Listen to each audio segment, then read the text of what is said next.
What up, though? It's your boy TJ, the mayor. It's Mikey Shoe.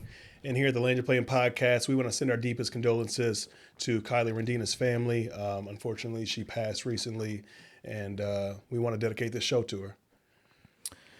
Yeah, man, it was one that hit home. You know, she was an amazing person.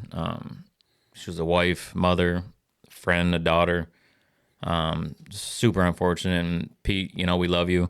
Blake, Enzo, you know, our hearts just breaking for you.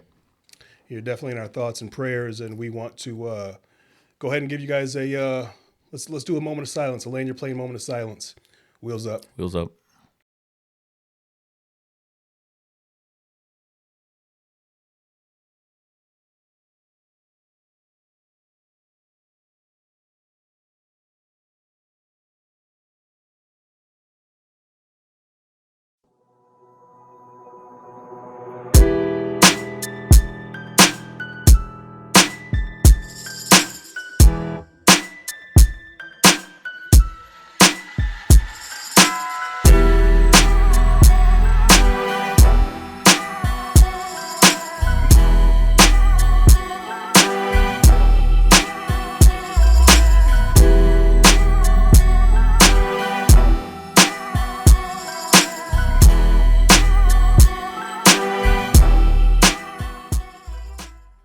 You ready? I'm ready, bro. I stay ready.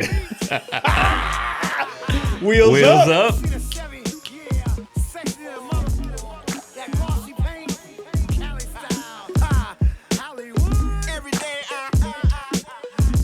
I love how he said Cali style. I still feel like I'm out there right now. Still on that Cali vibe. I'm vibing with you, man. We had a couple sunny days. I'm out here vibing with you, man. You guys had a beautiful day. We had a couple beautiful days, man. You guys had one day it was nicer here than there. You know Where I was, at least. Oh, this is Michigan, dog. You know what I mean? Unpredictable. Mikey, one time for your mind, man. Shout out to Sly Piper, man. And yours truly. You know what I mean? And DJ Geese. Dan Montana. You guys killed it. I appreciate you, boys.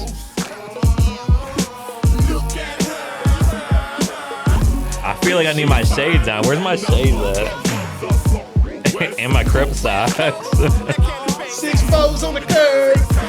Oh, I love it. That's your boy right there, though. It's the prince of the city, and I'm back up in this bitch again. Okay. Well, they ain't ready for that. They ain't ready for that. Oh, shit. Let It go. Playing, dog. Let it play. We ain't, you know, we taking off right now, man. You know what I mean? Hey, you always say it. You always say the past, man. The past, man. Past the past. You know what I mean? But I'm telling you right now, though, if I ever come back out, these motherfuckers better watch out. I got grown man shit on my mind. Can't wait to book you for a show. Motherfuckers better watch out. I'll be the only motherfucker that starts his career at 40 years old. I don't give a motherfucker. Listen, crazier things happen. Bro, Jelly won New Artist of the Year at 39. You know what, man? You know what? Okay. Let's talk about that for a quick second. Because you know what I honestly feel? I feel like when you sing, it's more acceptable to have your career starting when you're older. You think so? Just because or you mean just singing or rapping everything? Just because culturally, what we do in hip hop is we always like date people. You can only be young. Oh yeah. You know what I mean? And every other like rock and roll, country, all this stuff, like, oh, you're seasoned. You know what I mean? Yeah. You're still touring and it's cool as fuck, right? But I think, though, with Jelly Roll, man, shout out to Jelly Roll and all these fucking awards, man. I think with Jelly, crazy. I think like he's really, a lot of people was making it cool before him, but he's really making it cool for people our age, because we're all around the same age, late 30s. Like, he's really making it cool for us right now. And feeling that we still have that youth. I feel like when I listen to his shit, I feel like I still got the motherfucking youth. You can say you can say late 30 for yourself. I'm mid 30. No, motherfucker, you creeping. I'm 35 still for a few more months. You creeping on the come up, cuz. Talk to me in July and I'll say late 30. I'll tell you what, after I seen your uncle perform at his 50th, I was like, oh, no, dog, like 50 is the new fucking 25. It really is. I really do believe that, though. We're living longer as people, for the most part. You know what I mean? Like, they say that there's a person alive right now that's going to live to be 150 years old? I wouldn't want to. Yeah, depending. Oh, I wouldn't want to. No, not 150? with. No, I know not me, but I'm saying like things are going to be different. I don't know. I agree. But I want to, Mikey Shoe, West Coast Mikey. West Coast Mike. You got a little tan and shit. Bro, did you notice it? Yeah, you got a little tan. Bro, and I got shit. burnt a couple days. I got burnt. You should see the hillbilly tan I have right now because it's terrible. I know 100%. I know Mikey Shoe. I know that Mikey Shoe had on some shorts. He had on some socks, not low cut socks, just your regular cut low socks. You had on a black t-shirt. And you was out there in that sun. I know it. I know that you wasn't out there in a bathing suit. You know what I mean? What, you had a hat on. I know you had a hat on. You're gonna be surprised, bro. What? I started every morning walking out in the backyard, no socks, in shorts, no hat, no wife beater every morning. Sitting in that sun. Doesn't it feel better when you walk outside first thing in the morning? You know how me and you both I think we were on the same dude where we were talking about like different shit, like the cold showers in the morning. Yep, and Remember grounding. we were talking about that and grounding yourself and all that stuff. Robert Joe's been telling me about that for years when I lived in Arizona. Especially when you travel. It's really important to ground when you get to a new city. It doesn't matter where you're at. Like, and I do believe it does, I don't know, reset you, or it does something like. I don't. You know what? Maybe not if I'm here and then all of a sudden now I'm in Kalamazoo. Right. But if I'm in like leaving, a different time zone yeah. or a different soil, you know what I mean? Like if I'm in Alabama, if I'm in Atlanta, you know what I mean? Yeah, have to. So I feel you on that. Robert Joe tried to tell me that shit for years, man. He actually gave me this book. It was about energy, and it was like everything that he said in 2015, 16, 17. Like now, 2023, 2024, I'm like, holy shit, he was way ahead of me with this energy shit. And it's everything he said is like something that I actually feel. From the cold plunges to the grounding yourself, like going outside and stepping in your grass in the morning.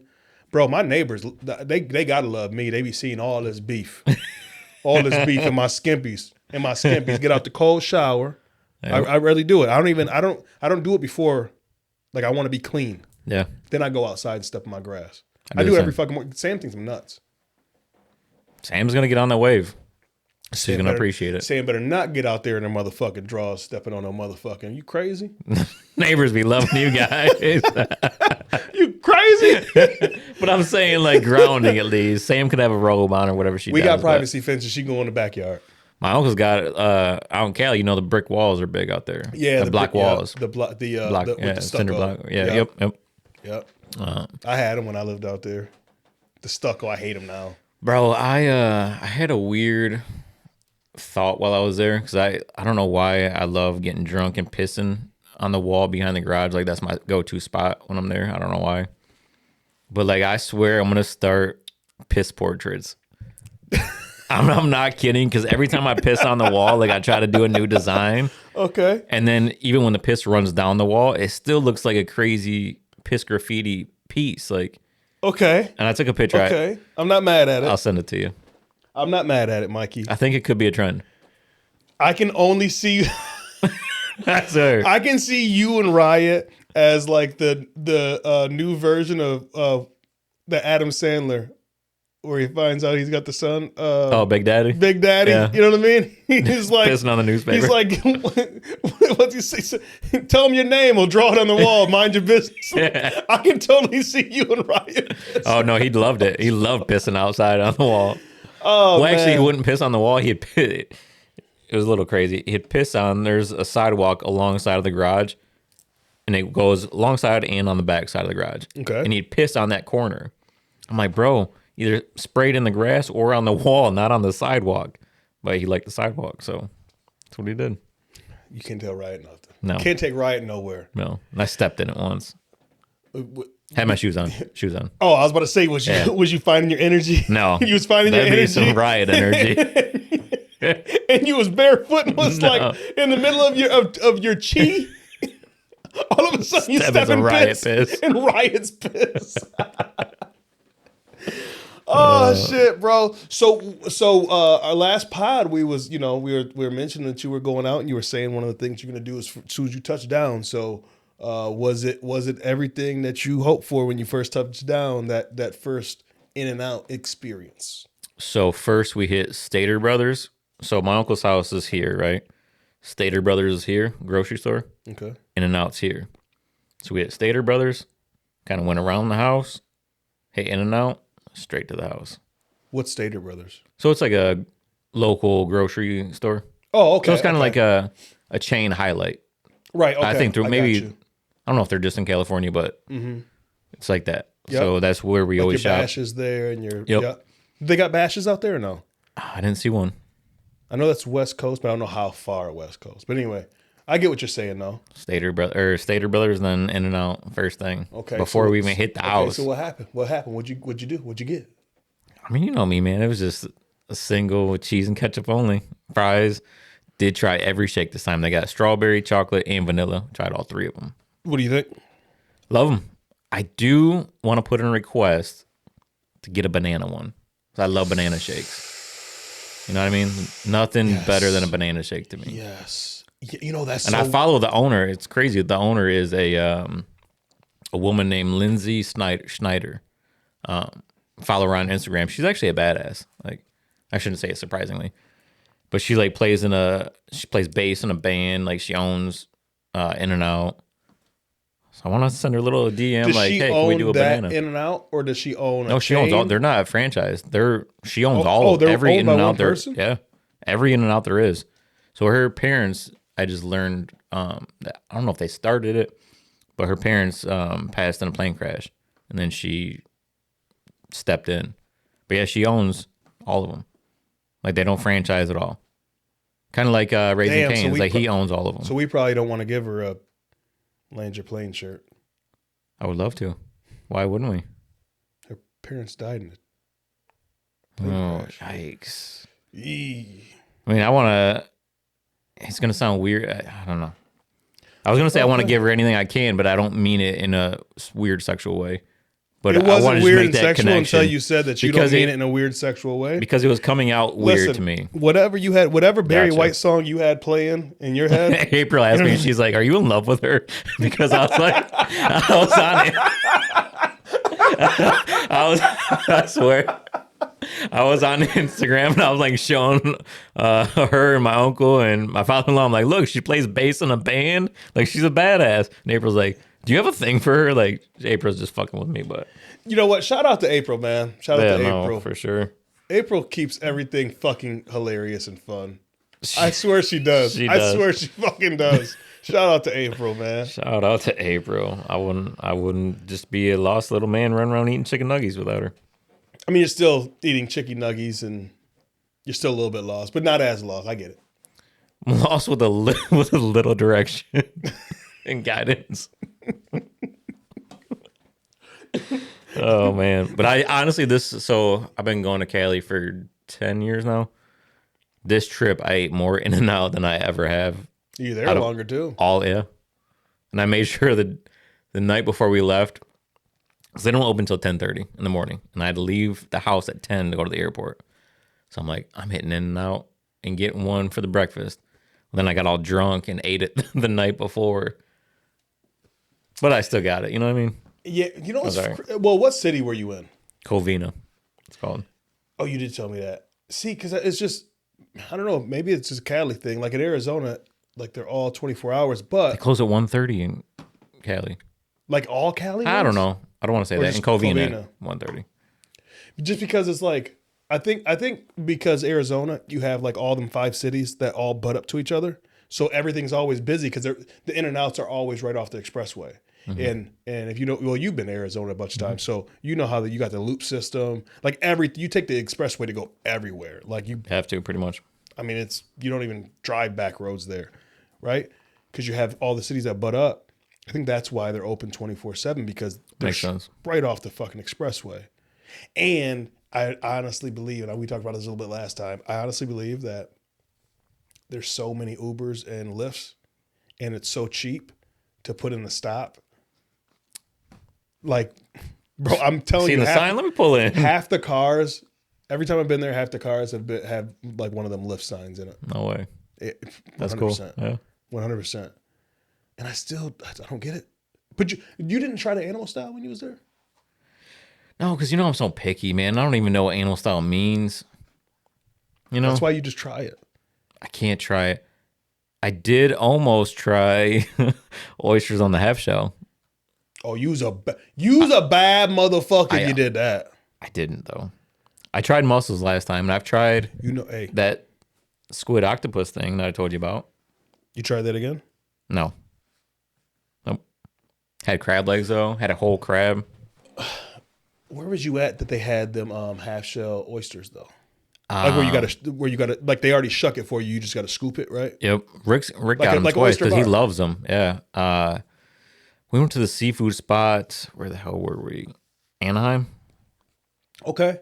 And then I don't know if it's Pedro or Pedro. San Pedro? Yep. And he got them there too. And that's where I tried that squid thing a year or two ago. See, I fucked up in Clearwater, Florida one time. I love fucking conch fritters, man. Conch meat. That? So up here they call it conch, but that's not how you go down south and say conch if you want to. You get beat up. But conch, so you know that shell that you pick up and put up to your ear to hear the ocean? That's conch. The thing that lives inside there. So like I like them as like conch fritters. Or like it's basically like hush puppies with that meat inside them. Oh, nice. You know what I mean? They're like a nice battered. You dip them in the sauce and shit. And like I fucked up because I got those. I was drunk too. I was drunk. I know, big fucking right. Yeah, big surprise. Big surprise. Fucking Clearwater, right? Drunk in Clearwater. So I'm sitting there and I got the conch fritter, and then I seen somebody doing the oyster thing, and I'm like, I'm gonna fuck with that. Because I was in my 20s, you know what I mean? But I was always like, dog, like, I hear you fuck like an animal on these things. You know what I mean? It's that type of vacation, by the way. And I bit into it. And you're not supposed to bite into them. And it fucked it up for like the first experience. Because the rest of that sitting, I couldn't get past that texture. Can't wipe it. Yeah. You can't wipe that out. Now I had them since then. I had them up in Rochester at this oyster bar, and it was real good and shit. But yeah, you're not supposed to bite into them because it fucks up like the texture and shit. You're supposed to just slurp them down, swallow them whole, and they're a fucking natural aphrodisiac. Get you all love. Mikey, get you all love spelled up. I see you looking at me right now, and you don't want to. You don't want to. I know that you don't want to. You looking at me like you don't want me to go there. You don't want to comment. But I'm putting it out here. I mean, I'm just for Sam's benefit, looking out for her. Oh, I don't want to embarrass Sam ever. No. She don't. Well, never mind. That's a whole nother. Keep it moving. Keep moving. Keep it moving. Speaking of love, that's why we didn't even address why old Drewski ain't here today. Drewski's out looking for love still, trying to find him a date for IWR. Coming up soon. So yeah, Drewski will be back with us next week. He's looking for love this week. Oh man, you know what? I hope he finds some love out there. You know he's gonna be brand new as soon as he finds it. You know that, right? I'm not ready for it, bro. You know he's gonna be brand. Like if you think he acts the way he acts now, I'm not ready for it. All it's gonna do is it's gonna take up a little bit of a time and settle him down just enough to where he's gonna walk in his bitch like Conor McGregor. You know how Conor McGregor does the walk? Mm-hmm. That's how he's gonna walk in here. You know that, right? I do know that. And that's why I say I'm not ready for it. Yeah. I'm not ready for it. Damn. And he's gonna have the accent and everything. You know he is, because he does actually do a pretty decent accent too. He can do accents. And he can fight a little bit. That motherfucker might get back in the motherfucking ring. Or he might not get back. He might just get in the ring. He did give us his word. Okay. To do one of our specials that he would fight for us to be his cornerman. He did. He gave us his word. He did say that. I don't know. Is this going to be a Foxy Boxing thing, though? I feel like it's going to be more of a Foxy Boxing thing. I mean, I hope not. I hope not. Oh, man. Another speaking of love moment. I just have to throw this out there, bro. We ain't kicked it. We ain't talked. Like let me tell y'all people something, man. When like this is my homie, this is my brother, this is my motherfucking road dog, Ace Boone Coon, the whole motherfucking shit, right? But when he's on vacation, I don't fuck with that energy at all. I don't fuck up because I don't want. Because when me and him get to talking, we always go like, there's so much shit that we do together and so much shit we're involved in, different shit. I don't want him to actually feel like that we have to go there. You know what I mean? And so I you know what I mean? It's crazy because it's the longest I've been gone. So it's the longest I ain't seen or talked to you. Yeah, and it's weird. You know what I mean? But while he was gone, bro, we was out here. Mikey, bro. What happened? Bro. Father-in-law moved to town. I still can't wait to meet that man. Sam, you know, speaking of love, Sam knows that we got a man crush. You know what I mean? It's me and him. We drinking Coors Light. I don't even like Coors Light. We drinking Coors Light.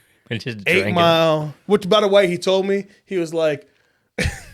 I got a package for him, by the way. With this Minnesota accent. He's from North Dakota. They all got the Minnesota accent. But with his North Dakota accent, he's like, oh, this is good.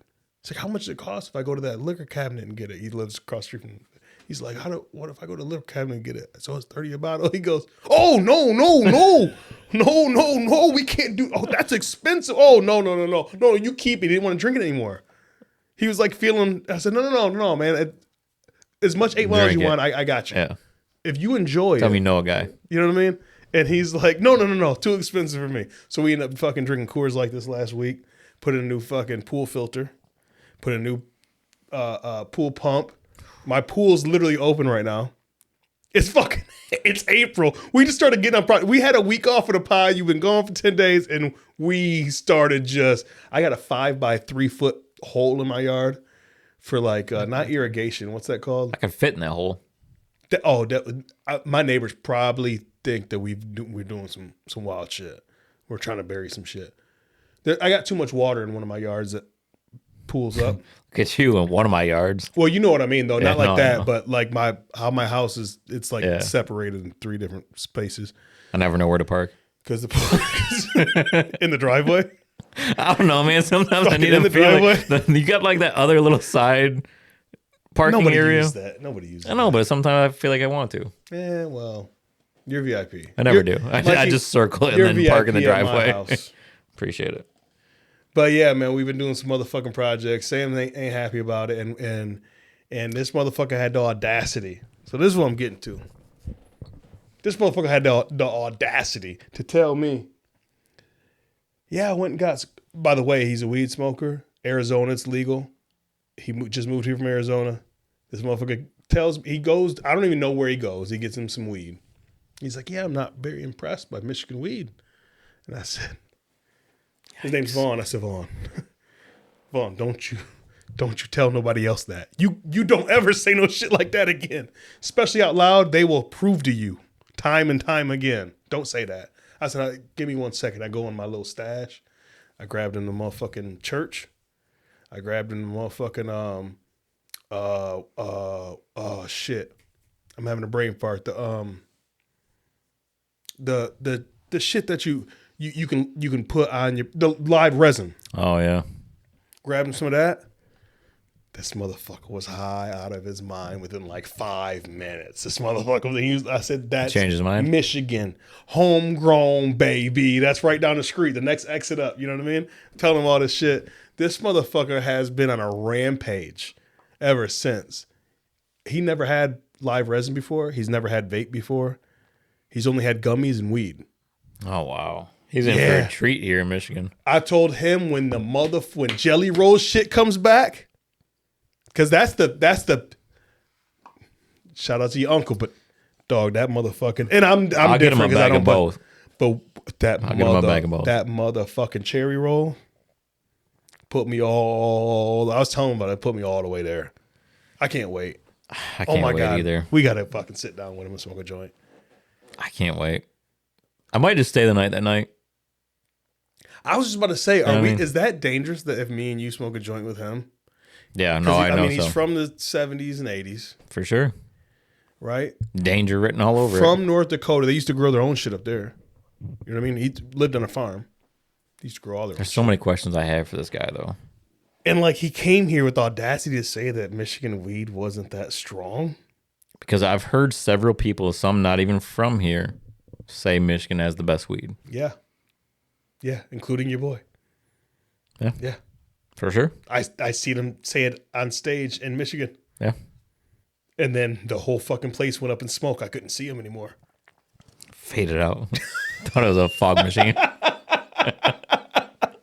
Hey, you remember that time?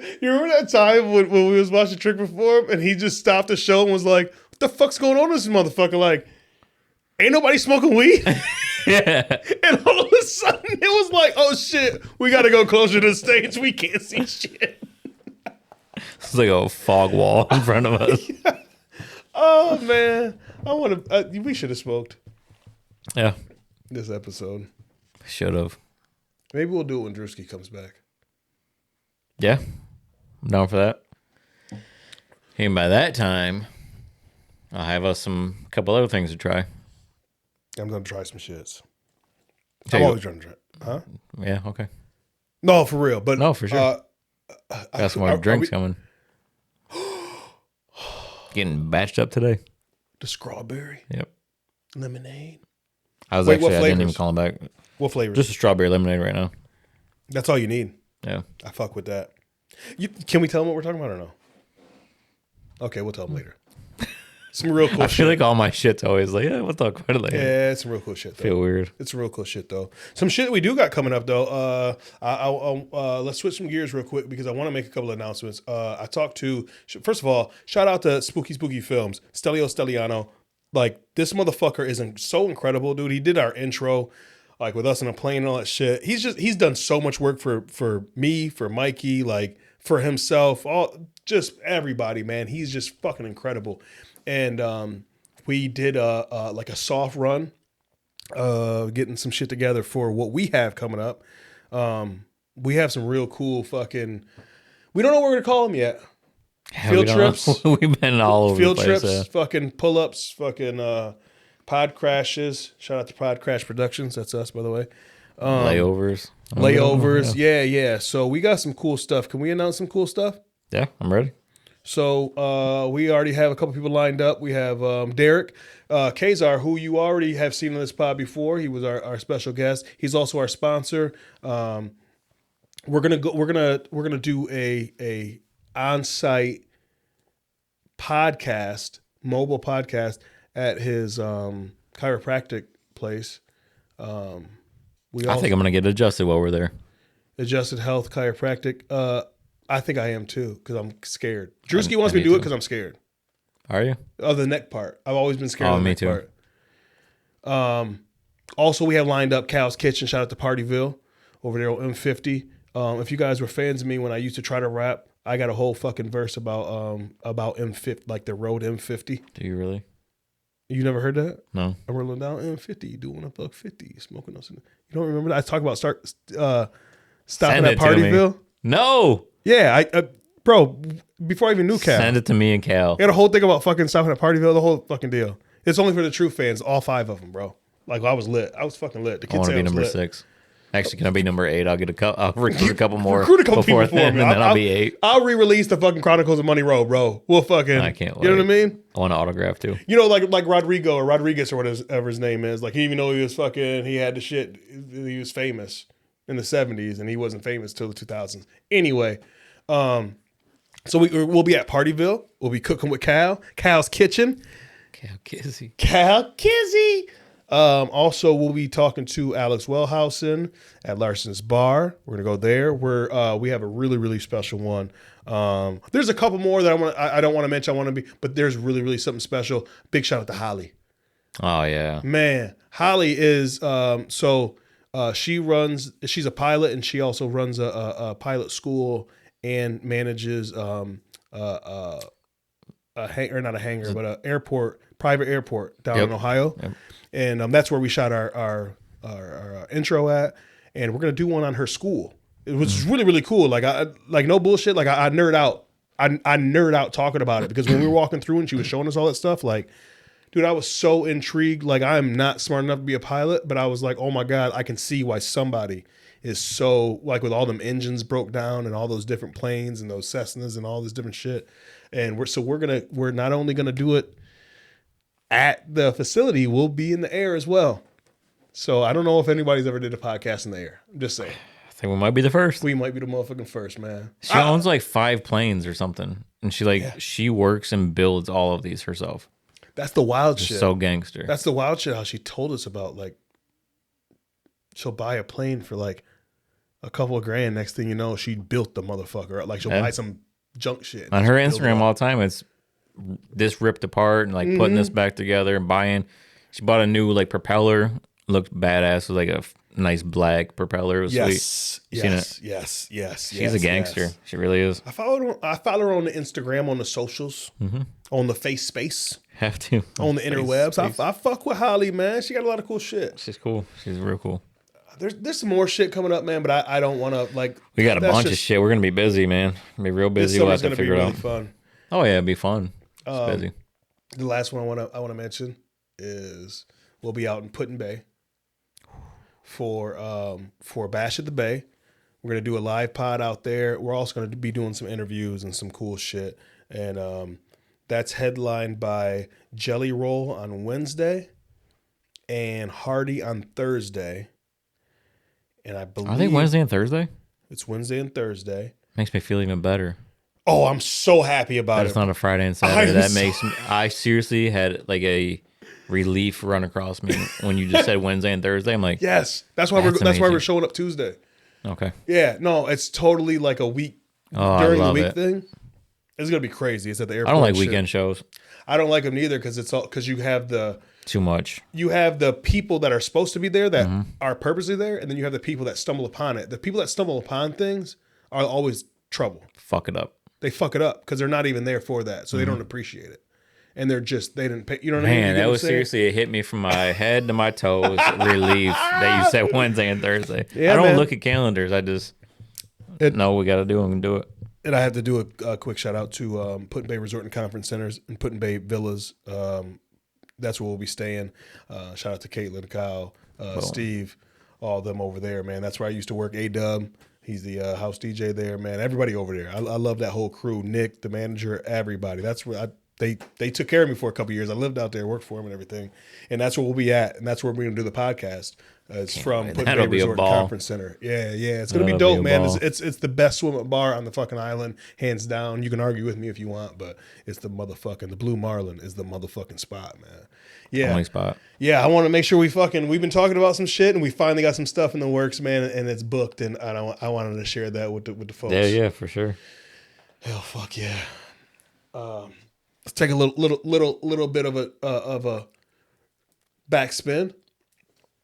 Mikey, you told me I had to watch the motherfucking WrestleMania. Did you watch it? Some of it. What do you mean? Because the shit's fucking long, bro. I couldn't get through 6 hours. It's a 2-day event. It's 2 days exactly. It's Why didn't you text me and I would have told you which ones to watch? Because I want to watch everything, man. You told me watch everything. It was all important, actually. Actually, it was all important. You told me watch it. You even told me to watch. I tried to watch the leading up to shit, and I was like, okay, I can't do 10 hours, 12 hours, whatever it would have been. I should have sent you like a program. You know what I mean? Like this. I like that. This segment, this one. I could have got you done in probably 2.5, 3 hours. You know what? Send that to me, and we'll talk about it again. Okay. Because I know you mentioned that was supposed to be my homework, and I fucked up the homework. I always fuck up my homework. Bro, we were fucking drinking Coors Light, smoking weed, and digging holes. I don't even want to talk about how much I drank the last 10 days. Well, let's talk about it. I'm embarrassed by it, actually. What the fuck? What are we doing? Just give me some stories, bro. What are we doing here? You got me fucking just talking because I'm drunk and high and over here. What was Rick and Rick up to? I can tell you, because it's the most fresh in my mind, what Rick and Rick was up to the day we were leaving. Me and April and Riot go to breakfast. We got to leave the house at 10 a.m. So me and April and Riot left the house around 8:30, 8:45, go grab some breakfast. Rick, my father-in-law, didn't want to go. My Uncle Rick didn't want to go, so they stayed at the house. Okay. We go get breakfast. Hustle bustle time. We get back. I look at the table in the garage. There's a fifth sitting in the middle of the table, each drinking a beer. And I'm just staring at the bottle. Was the fifth empty? Yeah. It wasn't full to begin with, but it was empty. And I'm just staring at the bottle, thinking just about our day, not like thinking anything sideways. Wait, were you guys supposed to fly that day? Like you said, your last day. Oh yeah, it was the morning we were leaving. We had to leave at 10 a.m. Me and April left at like 8:30, quarter to 9-ish or whatever to go to breakfast. Come back to pick Rick up to head to the airport. Come back to the garage. Fifth on the table, each drinking a beer. No bueno. One guy has nothing to do all day. The other guy has a lot to do today. No bueno. That's what happens when you're the grandpa, though. You can do whatever you want. And I'm just staring at the bottle, not mad, or I'm just thinking, trying to process this whole day ahead of me. And I'm just staring at it, and the neighbor's like, yep. You're thinking exactly what you're looking at is correct. That bottle's empty, and they're both drinking a beer. And Rick's like, I only had 1 or 2 shots in this beer. I'm fine. I'm like, I don't care at this point. I mean, I can't control you as a man. Traveling with Rick, he's still one of my favorite people in the world, but traveling with Rick is unique. So you know how TSA, empty out your pockets, you know, all this stuff. I can see it. Yes. Okay. So ahead. On the way there, me, April, and Ryan get through. No problem. I look back and Rick's being held up. I'm like, what is in his bag? Because every time we travel, something's in his bag. Okay. So he's standing there and he looks at me. He's like, I'm like, what is going on?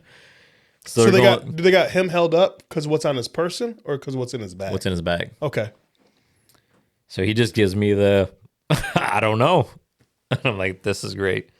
So you go through his bag, and on his carry-on, he has the largest bottles of soap, shampoo. Of course it would be like the whole time I'm thinking this. No, it was nothing like crazy. But I'm like, bro, it's 3 ounces on carry-on. Like, that stuff goes in checked bags. Didn't understand it. So then, like, he had his shaving cream, everything. So they're like talking to him, and he's like, just throw it away. Just throw it away. I got to get on this flight. So he throws that away. That's on the way there. On the way back, empty out your pockets. The typical TSA shit. Mm-hmm. So he's standing in the thing that you got to put your arms over your head. Mm-hmm. Like, sir, everything out of your pockets? He's like, yep. Didn't even question it. Like, sir, are you sure? And he's like, patting his pockets. He's like, oh, my wallet. Had his wallet in his pocket. It was just chaos traveling with this man. Do you think it's because he's retired now, and so like his give a fucks, like his care? You know what I mean? You know what I mean? Like when people don't think the way that me and you think. We're hustling and busting. Like we think about everything strategically. Boom, boom, boom to get to the next point. You think like once you hit that point, yeah, I can see the way you're looking at it. You're like, no, he's been like that his whole fucking. The last time we took him to California, we went to Universal. We get on the Harry Potter ride. They say phones, everything in your pockets, nothing in your hands. We're all sitting in the ride. I'll never forget. I look over because you sit sideways. You're all in a row because it's like one of those moving ones with the screens and all that shit. Yeah. I look over at Rick and he's like, had his phone in his hand. Like this dude just doesn't follow directions at all. Just does what he wants. I don't, well, maybe that's just I love it. And I'm in, like, I find humor in it. Well, maybe that's just Rick, though, because you're going to think, though, too, like, Rick's old. Like, what's Rick? Like 60? 63. You know what I mean? So, like, they don't fuck with all this shit that we fuck with. You know what I mean? Like, they don't follow directions. Okay, you're right. Phone in your pocket, everything out of your pockets. Yeah, you're right. I'm trying to help. I'm trying to help brother Rick out, man. He's literally one of my favorite people in the entire world. I love that dude. He's an awesome dude. I was with him for 10 days. I don't get sick of that. I don't get sick of that guy because he makes me laugh so hard all the time. I can't even get into all the shit. I'll tell you after the show, but that dude is one of my favorite dudes in the world. So I don't get sick of him, but it's just funny how he moves. Can I tell you a secret since Drewski ain't here? Yeah. All right. So on the rankings of my favorite Alvermans, all right, April's my favorite Albert. She's a shoemaker. She's a shoemaker. But my favorite Alverman out of the Alvermans. Now she's a shoemaker. She's my favorite. Rick is definitely my second favorite Alverman. Since April's a shoemaker, Rick's definitely my first favorite Alverman, then Drewski. Then Drewski. Sorry, Drewski. But number 3 is cool. You know what I mean? You made the top 5. I mean, some people don't even put Pac in their top 5. You know, sorry. I didn't mean to say that out loud. I'm just saying, like, some people don't even put Biggie or Jay in their top 5. Like, top 5's good, Drewski. You're my top 3 Alverman. Top 3? I don't know if I know any other Alvermans, but those are the only 2 I know since April's no longer one. Yes. Yeah. Well, no longer. Hey, no disrespect. I didn't mean that like that. No. I just meant like out of the Alverman family. That came out of the Alverman family. I don't know. When Drewski's out there finding love, he might be one of the on the new school love, and he might take some chick's last name. You never know. Shit's different now. Dating scene's different now. I don't know what Drewski's out there doing. It definitely is a new thing. I seen it on the interwebs, and it was fucking crazy to me. I don't know how I feel about it. To each its own. Yep, that's when you have kids. Pride, when you have kids, it gets a little messy. It does. Like, my kids have my last name, and Sam doesn't yet. And like, that's the biggest thing to me, is that like our whole family, as a family, we're gonna share the same name, same last name. You know what I mean? Mm-hmm. That like means a lot to me. It's like your tribe, like you know what I mean? Absolutely. Yep. Makes sense. But I mean, hey, whatever type of love Drewski wants to find, I'm cool with it, man. I'm cool. I just want him to find love, man. Have you got any DMs? I haven't got any DMs. For Drewski's love? On the Langer Playing podcast, Instagram, we were looking for DMs for somebody to go to IWR with him. He's an IWR type of guy. Like, don't hit us up. Listen, people, don't hit us up. If you do hit us up, don't hit us up trying to do some dumbass shit. Okay? Drewski is an IWR type of guy. If you're not that type of girl, then don't even try. Keep it moving. You know what I mean? Keep it moving. But yeah, we gotta find him a date. When's the next IWR? I don't know. It's coming up soon. It is coming up in about 3-4 weeks, I think. I think so. We're in April right now. They have one in May. Is it Cinco de Mayo? Is that the next one? I'm not sure. Don't quote me. They used to do Cinco de Mayhem. Cinco de Mayhem. I remember that. I don't know if they're doing it this year or not, so don't quote me. I have to look it up because I don't know, honestly. We'll look it up. Shout out to Gary, man. And they just announced WrestleFest. I seen that. What's that all about? Because you're in the know on that. I'm not as in the know. What's that? I was out of town, so I didn't get to read up too much on it. But it sounds like a whole like wrestling Comic-Con type thing. Is it going to be like live events though too? Yes, sir. Yep. Where they mash everything together. That'd be great. Dude, what's your favorite wrestling WrestleMania moment like in history? I asked you this. Let me put some context behind it, because when I was going back to try to watch WrestleMania, I got Peacock. Mm-hmm. So I didn't know that on Peacock, like, they have like all these different things that you can watch, like the best WrestleMania moments. They have best like rock moments. They have it broke down. Like, there's a bunch of different shit, and I forgot a lot of this shit that happened, and I've been out of wrestling for a while. But yeah, just that's what sparked my interest. Like, man, how iconic. This shit was so fucking iconic. It's so back, dude. You gotta watch it because wrestling is back, finally. What's your favorite? WrestleMania moment? WrestleMania moment. Man, I'd have to take it back to, I think it was WrestleMania 13, and it was Stone Cold versus Bret Hart, and it was like the double flip. Like, Stone Cold came in as the heel, which is the bad guy, to the people that don't know. And then by the end of the match, he was the babyface, good guy. Bret Hart was the bad guy. And that kind of created Stone Cold Steve Austin. That was probably my favorite WrestleMania moment. There's a lot of good ones, but that one sticks out to me as most important. They had a really good special about him too, and part of that WrestleMania thing on Peacock. They had a really good one on like the Ultimate Warrior, like when Hulk Hogan was coming from the regional things. See, I didn't know about all the history of this. Like before, like the regional, like wrestling was regional. Territories and shit. Territories. Oh, yeah. I didn't know about the territories.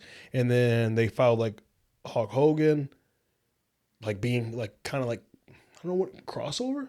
Maybe? Yeah. Is that what you would call it? You know what I mean? Where it was like the first time where it was really, you were going from one territory to another and they were merging shit. Like they had a whole, they had a whole thing on McMahon's, like all this shit. And I didn't know the history of that. When I started watching it, it was already what I was already watching. You know what I mean? I think I want to say like I remember like Andre the Giant and shit like that. But like I said, like the fucking We Are the Nation of Domination, like that shit, man. Like Farouk and all that. Yeah, man. Like that's my earliest memories. And I don't even know what year. I don't even know how old I was. But just remembering that shit, I never really like did a deep dive into where all this real, like the wrestling federation really came from. Started, yeah. Where it started. I didn't know it was all regional. It was territories. It was some real fucking gang shit. Crazy. Like it was fucked up if you crossed over, like, you know what I mean? And then Vince started buying up the territories. And yeah, it was some it's kind of like went against what his dad wanted. Like his dad didn't want to, like his dad would have kept it like in territories. They were talking about that too, about how Vince his dad, like how if his dad knew that that's what he was going to do, he would have never sold in the company. They were talking about that because Vince was like the commentator guy or whatever. And they were like, well, Vince said that. He was like, if my dad known what I would have done, he would have never sold me the company. Which is wild, man. Yeah, there's some. I was more. I got so intrigued in the history, I didn't get to watch all the fucking WrestleMania that you told me to watch because I started fucking doing deep dives, man. And you know, hey, man, Pops is in town, man. I was doing smoking some weed, man. And when you deep dive on some, especially when you're smoking, you do a little, you know, some deep dive, you know, some. Speaking of deep, man, and this whole subject, I gotta give our brothers a big dude. Shit Gets Deep podcast. They have one of the coolest. When I remember painting the girls' nursery, and it took me about 3 days. And I remember I started off with listening to Matthew McConaughey's book, Green Lights. Great fucking book. Great book. A lot of gems dropped in that book that we can relate to. After that, I started listening to Shit Gets Deep podcast. Catching up on things that I just, because they were doing 2-3 hours every week. Every fucking week, dude. Fucking Tyner and Beaker were fucking killing it. You know what I mean? And there's so much stuff that, I mean, really, 3 hours a week, like, I couldn't keep up with shit with doing my own stuff and doing all this other stuff. And so I was going back to old episodes, and they have a wrestling episode that is fucking epic. Epic. So it's not the one that Tyner does the promo, is it? No, this is before that one. So I didn't even see that one yet. You haven't seen the one where he fucking comes out and does the whole bidet? I've seen the promo one. The fucking Lux bidet fucking wrestling promo? Yeah. Oh, that's great. That's not their first one. But I didn't see that one. They have one before that when I say it's a deep dive, I was like, oh shit. And then Spooky. Beaker was at WrestleMania 3. Yes. Was it WrestleMania 3? The one Andre at the Silverdome. Yes, the Silverdome. That's 3. Yeah. Beaker was there. Yes, he talks about all this shit. Crazy. I didn't know it was 3 I'm like, though. that's the WrestleMania. It's 3? Yeah. Wow. I mean, now I feel like I need to get fact checked, but I'm pretty 98%. No, it's just now Beaker's older. Because we're at 40. Now Beaker's older than me 40. in my head. Even though Beaker's my age, like now he's older than me in my head. No, it has to be because if we're at WrestleMania 40, just passed, WrestleMania 3 is about right. I'm pretty positive. Yeah, we're talking about 37 years ago. I'm 99.8%. Yeah, Beaker's in his 40s. That would make sense. And he was young, yeah. That would make sense. Damn, bro. And that was the WrestleMania. They were going for broke on that one. Like if that failed, they were fucked. That was it. Turned out all right. They turned out all right. Stephanie McMahon, real quick, came back to this WrestleMania. Okay. Because Triple H is like head of creative. Yeah, are they still married? Yep. Okay. I know there was some controversy. Yeah. They're still married. Okay. Vince controversy, all this shit. This was the first WrestleMania, no McMahon was like on the payroll or involved in planning of anything. But Stephanie was there. Okay. She came out to introduce night 1. Okay. Which was so badass. That makes sense because there was a thing that came across when I was looking all this shit up, and there's a segment just on Triple H and where he's trying to take WrestleMania right now, or where he's trying to take wrestling right now. And he's killing it. They have like a 10, 15-minute thing. Dude, I'm telling you, I never open up Peacock. Never. I'd love to meet that dude just to pick his brain a little bit. I never opened up my Peacock app until you told me that. I'm like, oh shit, there's all that shit on there because it's owned by, what is that, NBC or whatever? And then, which owns all, next year, WWE Raw is going to Netflix. I seen that too, bro. Hey, is there so what's the nights now? It's Friday night, Friday and Monday. And Monday? I still don't even watch like Raw and SmackDown because I think it's on. I don't even know what it's on, but I don't have whatever it's on. But once it's on Netflix, well, it's on Peacock, but not live like that night. Like you can't turn on Peacock on Monday and watch Raw. NBC. Damn, that's crazy. I know it's weird, right? Yeah, it is that's weird. why I can't watch it right now. Okay. But once it's to Netflix, every Monday in my house, Raw is going to be on. Mark my words. What if Riot wants to play Plants and Zombies? I don't give a damn. Riot's got his own bedroom. That's when you pull out the TV next to the TV. But if he doesn't want to watch Raw with me, I'll be heartbroken. Did you guys watch WrestleMania together? We did. The whole house did. April watched it too. Oh, does she? She watches wrestling? No. But she was in the. She watched wrestling. She was in the room watching wrestling with me. Okay. She's a good sport. Yeah. Speaking of combat sports, real quick, I'll touch on this and we can move on. Oh, While I was gone, UFC 300 happened. Okay. Was epic. Tell me about it. Best fight of the night, Max Holloway fighting Justin Gaethje in the BFM title fight. Okay. I've heard of Gaethje. Max was winning this whole fight. I don't care if it's spoiler. It already happened. Everybody knows about it now. Max was winning that fight. Max is such a gangster. Oh, shit. Wait a minute. I know what you're about to say. Yeah. Yes, and just to put it in context, I'll let you finish. I won't spoil it. Just to put it in context for the people that are listening, the people that are watching, I'm not a UFC guy. I don't diss UFC. I pay attention to boxing. That's what I used to do. Like, that's my shit. But I heard about this fucking toe-to-toe, and I'll let you take it from here. I was like, that's the most gangster shit that I've ever fucking heard in my life. Max has done this, and I watched Max fight. In April, she'll never look at Max the same because Bronco took me as his guest to the UFC when he was in Detroit. Mm-hmm. So it's supposed to be commission only at the official, like the real weigh-ins, because they always do a weigh-in the next or that night as like a ceremonial, but it's already fake. They're already weighed in, made weight. It's just for the fans. He took me to the real weigh-ins. So Max came out, and actually Bronco, there's a picture of Bronco that's all over the internet where he's holding up the UFC towel because Max had to strip completely to make weight. Mm-hmm. So, like, April's asking me how it was, and Max was fighting one of my favorite fighters, Jose Aldo. Max beat him. But I'm like, she's like, how was everything? I was like, everything was great. I'm like, Max was grumpy, understandably, because he's cutting weight. Anytime you cut weight. Mm-hmm. Oh, I get it. Boxing world, same thing. Yeah, I mean, I've never done it, but I imagine it's brutal, right? So you're not in a great mood. Like, Max was a little grumpy. Anyways, I don't even know why I went on that. Max beat my guy, so I got to watch him fight. Max, in so many, like, there's been a few fights, he's pointing to the center of the octagon, like, let's go. And just toe-to-toe. Mm-hmm. So one more quick Max. He's fighting another one of my guys, Brian Ortega. He was beating the shit out of Brian. During the fight, Max is coaching him how to block the punches that he's going to throw at Brian. Which is insane to me. What? He throws a punch, hits Brian. Then he grabs Brian's hands and puts it up here and like teaching him how to block these punches. That's how crazy Max is. And a nice guy. So he's like trying to help the dude that he's beating the shit out of. And he knows he's beating the shit out of. That's gangster. That's what I'm talking about. That's gangster. Okay. Several fights, he's pointing to the center of the octagon like, let's go. And he just throws. He's winning that fight.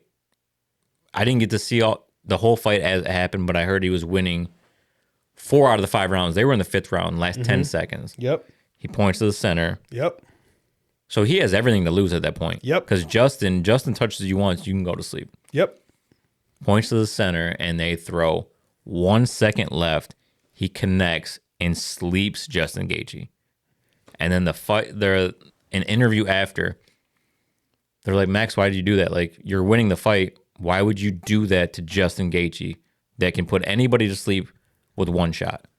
He's like, he would have gave me that same respect if I was down on the if I was down on the scorecards. He would have gave me that same respect. Yes. But then he's like talking about Justin. He's like, I felt the wind from his punches, and that hurt. Like, he was just being super respectful and awesome. Yes. And I'm like, that is what I love about the sport of MMA. Again, 2 guys fighting in a bar. I can't watch it. It makes me sick to my stomach. I hate it. But the sport in itself is amazing to me. Mikey, I'm telling you here first, man. I didn't see it. I don't watch the fights. I always listen to 97 won the ticket every morning. Mm-hmm. And they were talking about that, which isn't local news, but it was such a big thing that they made a whole segment about that. They had people calling in. What was your moment of sports or whatever it was where you can rewind that clip over and over again? You know what I mean? Some people had like Cabrera hitting this certain blowout, but like one of the dudes said that, and they had like this whole segment on it. And I'm listening to him explain it like you were explaining it. And I fucking thought, oh my, without seeing anything, I'm driving without seeing it. And I'm like, this is one of the coolest fucking most, like, 2 motherfuckers that respect each other that much to you know what I mean? Especially for him to invite him. Like, I what I'm trying to say is I got it. Craziest part too. I got it. That picture of Bronco I was telling you about, holding the towel, the guy holding the other fucking end of that towel is Justin Gaethje. Oh, no, at that Detroit card, yeah. For the weigh-ins, helping out. Like, they respect each other that much. See, that's what I'm talking about. So that respect, that moment, that respect, how cool that was, and all this, everything that comes around it, like, you never know what could happen in UFC. I thought, man, that's so fucking dope to me. Like, so cool. You hearing it here first. I'm gonna start fucking with UFC. Not because I don't want to fuck with it or anything, but I'm gonna make time to try to start like watching UFC. Fun, man. Just because, man, that's a level of respect, bro. Like, you know what I mean? Like, I love boxing. I always love boxing. That's always gonna be number one to me. But you're already sitting in the middle trading. You know what I mean? In UFC, there's so much more shit that goes into it for them to invite each other out. And this isn't like a cocky, arrogant thing. This is a respect thing. 100%. And I felt it without watching it. That's how crazy that moment was that they were talking about to me that I'm listening. I wasn't even seeing it. Did you see the clip though? I've seen the clip now. Okay, yes, I've seen it all now. But at the time though, I was driving and I'm like, oh my God, 97 won on the ticket early in the morning. It's like 7, 8 in the morning. And I'm like, dog, that's fucking nuts how that went down. How they described it. I didn't even see it. Crazy. That's dope. Did you watch it out there? So we were actually in Palm Springs, and then it was just it was a crazy day. So I got to watch the first prelim fight. So I want to watch Cody Garbrandt fight Davison Figueiredo. I wanted Cody to win. Lost. Everybody, like, this is a thing. If you ever want to win money on fights, call me. Ask for my picks. Bet against my guy. You'll win money. Okay. That's a common knowledge thing. Okay. So I got to watch that fight, and that was it. And then we were on the road coming back to Palm Springs, and I really wanted to watch it because it was such a stacked card and so amazing. But I'm like, that time with the family, I'm like, I'm not gonna plan a day around watching the fights. You know, I wanted to so bad. Like, if it would have worked out, I'd have been super happy. But I wasn't making sure it worked out. You know, if that makes sense. Yeah, this weekend for me was like on the boxing tip, and I won't go whole deep dive. Did you watch it? Yeah, the Haney and Garcia. Yeah. But it was like kind of, it was cool. It was bittersweet though. He didn't make weight. Garcia's So gonna that's make what I weight. was a little confused by because I don't So know if you don't- a lot of it. Yeah. Well, first thing you got to do is make weight. Otherwise, the contract's kind of void as far as like a title. So even though Garcia won, he didn't win the title because he didn't come in at weight. Like you have to make weight. And That's part of the everybody's talking contract about of that the, title. the spectacular like performance by him, but it's like, I don't know. I just feel like he doesn't deserve it because you didn't make weight. To me, that's like the Right. So he didn't step get one. it. Yeah, he didn't get it. He didn't get the title. So he didn't get the title. No. He lost. He paid what's his name? I think like $1 million or something. He lost a bet because that guy bet he wouldn't make weight. From what I hear, so he I didn't paid hear that that. debt. So I'm like, you already went into it knowing you're not going to make weight, and I know it's like But- he still looked great, but when you're heavier, Okay, but Yeah, here's I don't know. here's the difference between boxing and it's this is the part of boxing that I don't like. So there's so many politics in it. Whereas UFC, and I give Dana White a lot of credit because you fucking fight. That's what you do. You know what I mean? It doesn't fucking matter. You just fight. The best fight's the fucking best. That's it. There is no politics. I mean, I'm sure there's some politics, but I'm saying not as much as boxing.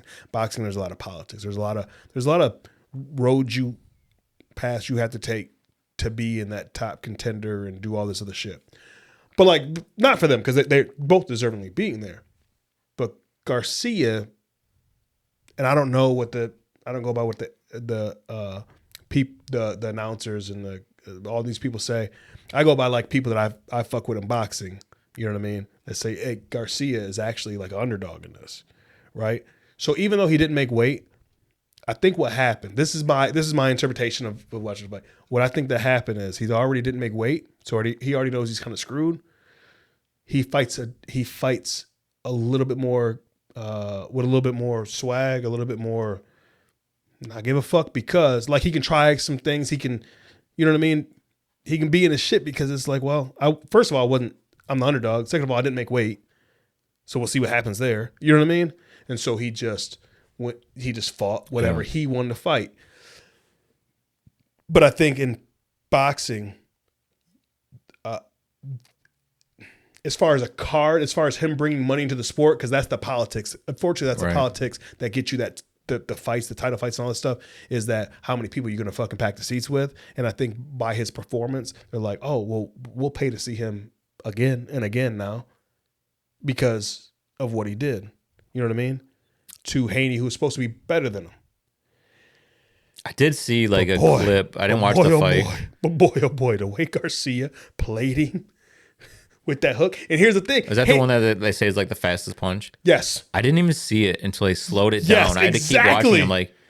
I'm like, it felt. I'm like, this is a stage fight. Because I'm like, that guy didn't get hit by nothing. Now he's wobbling, Exactly. and they had to slow it down From different and then I was angles and like, shit, and then you see holy it. shit! This motherfucker's a I didn't even bad, see him he's a- swing. He's a bad motherfucker, man. But you know what I hate? Bad motherfucker. I wish he would have made weight because it would have just stamped so much more for him. Yeah. But missing weight and then chugging a beer after you miss weight, like You know what's really fucked It's up just- too is that he missed weight, and I could be off. Please fact check me, and I'm no expert. I'm just talking right now. I want to say it was something like 4 pounds. I heard 3, but That's a lot. That's a lot hell in this of a lot. sport. That's like not even lot. trying. I feel like Exactly. That's a lot. 3 pounds is a lot, man. A lot in this sport, and that's what I'm saying. Like, And then he talks about, I seen the post fight. He's like, I drank every night. I was partying. Like, are we supposed to respect you? Like, you miss weight by 3 pounds, and then you're bragging about going out and drinking every night. Yeah, you're still that good. Like, I'll give him that. I'm not He trying is to take that good, anything away too. from him, but but it's like at least do job one. Make weight. yes, Take it serious and respect the guy you're fighting. especially the people that fuck with boxing like that. But the way I am a fan or I watch UFC when it's a big card or I'm with you or something, right, is the same way. Like, there might be some fans that are fans of just on the cusp of being fans of boxing. You know what I mean? And that controversy, all this different shit. Yeah, no, for That's sure. the bad part about it is like nowadays, every sport, there has to be some type of storyline. Everything's wrestling now, right? We're talking about wrestling. Everything's wrestling now. There has to be some type of storyline. There's gonna be something else. Keeps it entertaining though, it does, and that's what I'm saying though is that like that's Garcia didn't lose something by this. He won the fight.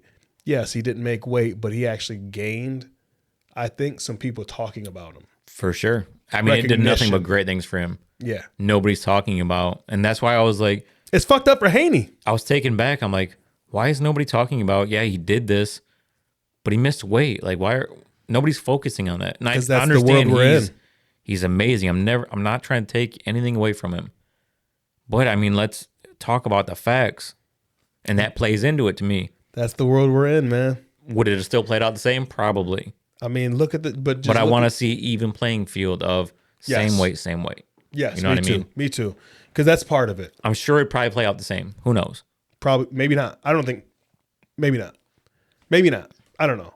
We'll never know. We'll never know. But that's the kind of thing, though, man. I'm talking about the age that we're in. All these combat sports.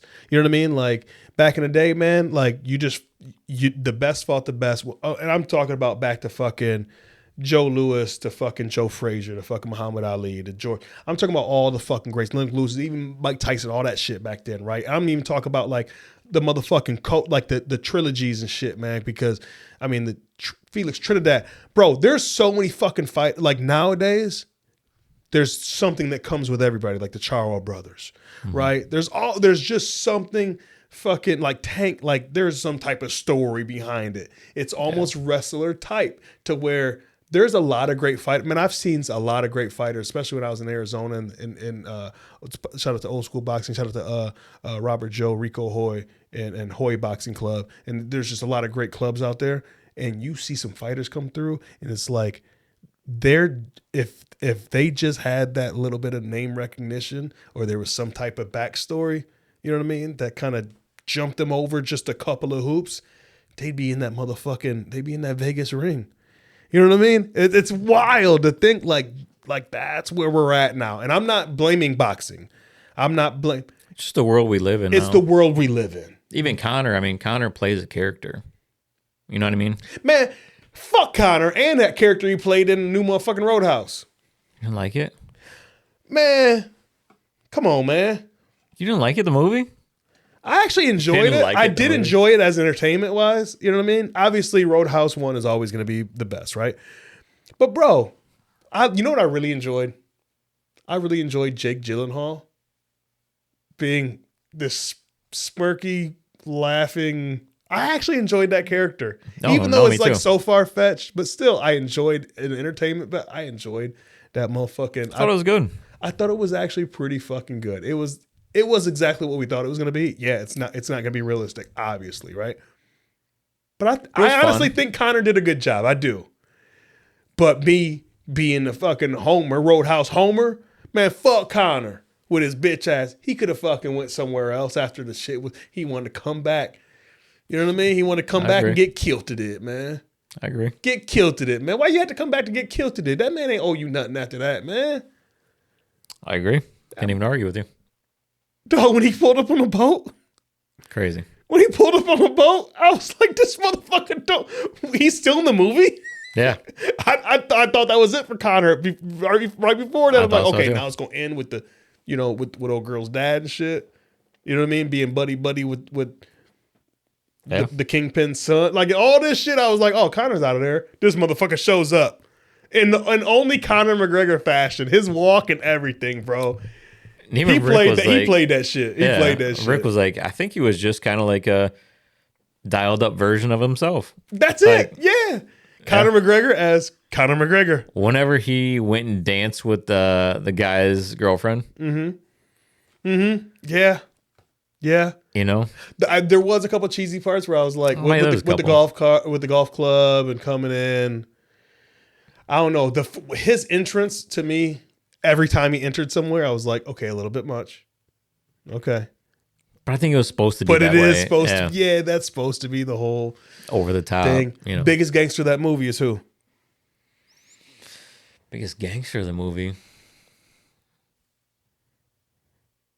I don't know who you're going to say. The bookstore's the owner of the bookstore's daughter. The daughter? What's her name? Charlie, I think. I don't know. April hated her. Really? Yeah. Bro, she ain't had no fear. I mean, she fucked up shit because she didn't fear anything. That's how She the whole didn't shit. have any fear, If but they would have just got out of there, but she wanted to pick up that bat and everything. But I'm saying though, that's like a little subtle part where it's like, I don't know, I root for the fucking, you know what I mean? yeah, Root for the underdog. I love it, but it's also like, what are you gonna do? You know what I mean? Nothing. That's the whole thing. She didn't think in her mind. She was just like, I fear nothing. Same, like even going back to Conor McGregor grabbing that guy's girl, right, to dance with her. First of all, the girl that accepted and danced with him, she's toxic, bro. toxic. Soon as I seen As that a man scene, not I thought saying about anything. when we had that fucking game with Derek, Dr. D. With Jenny, she's Jenny. Jenny. Toxic motherfucker. She was another Jenny. Yep. Okay. Sorry. She was in the wrong Okay. by letting him disrespect your man like that, Boom. and dancing with him. Boom. Boom. Him still not doing. I don't know. Maybe I take it back because she went and danced with him. So maybe as a clear-minded man, you're like, all right, if she's gonna do that, ain't worth the bullshit. But I don't care how big the dude is. If some dude tries doing that to April, and I know I'm going to sleep, I'm at least getting one. I'm fighting for You know what I mean? But the fact that she did walk, maybe it was good of him. Like, am I gonna fight the dude for her? I'm not fighting for her. She walked away from me. Yep. Fuck her. You know what I mean? Yeah. Fuck her and fuck Jenny. But there's a difference. You don't know if they're married or not. You and April are married is a difference. And you guys are ride or die. You would never even have to worry about that. But Conor, no, I'm not saying I got to worry about that. No, but I'm saying like in Conor that didn't situation. know if they were married or he had no idea. No, that's what I'm saying. But it was He was just just saying, disrespect to that guy. I'm trying to disrespect the guy. Right. Right? Whereas he did.